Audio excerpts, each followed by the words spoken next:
Yan mga Lodi, magandang umaga po sa inyong lahat. Medyo makulimlim po ang panahon po natin, kaya medyo hindi tayo makakapagpalaro ng ating mga stag.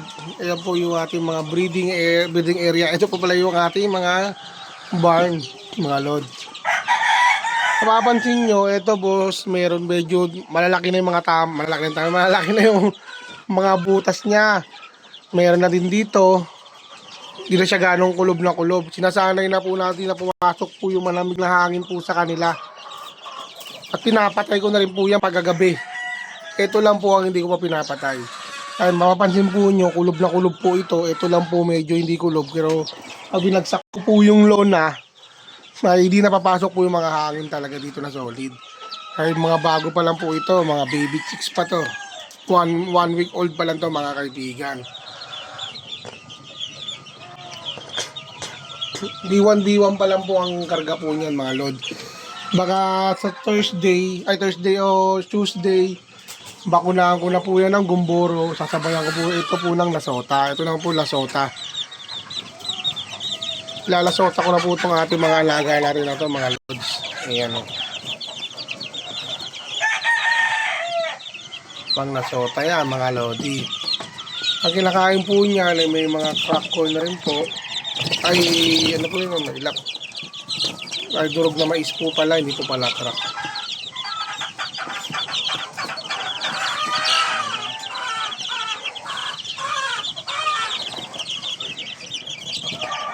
Sa mga gusto pong mag-avail ng ating mga alaga, maglalabas po tayo ng mga 1 month old hanggang 2 months old.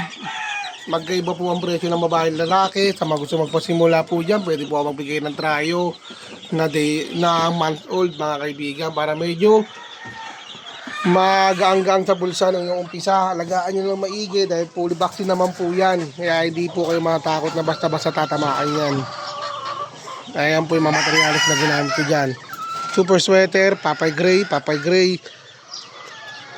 Maclean over blue face, Maclean, pure Maclean. Ito kay Dream On, ito kay Boss Joey. White Kelso, galing kay Boss Greg. Ang White Kelso po niya ay nanggaling din po kay Sir B-Boy. Bumili po siya. Ito po yung unang anak. At ito po ay Pangler mga kaibigan. Yan po yung mga inahin na ginagamit ko ngayon. Ay, nakasalang. At ito po ang ginagamit kong brood stag. Isang Esculin na Boston White, Papay Gray na straight, at ang lasak, kung tawagin po natin, ay Spangler mga lodi.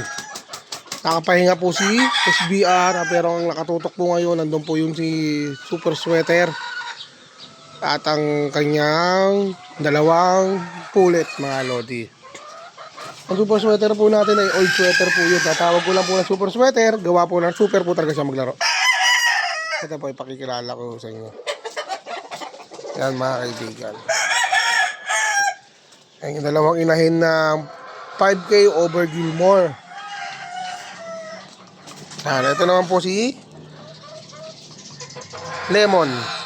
Guwapo mga lodi. Ito si Secret Gray ng LDT line natin mga lodi. Kasi ito ang isang ano natin. Ito pang out po ito mga lodi sa mga may nais pong kumuha.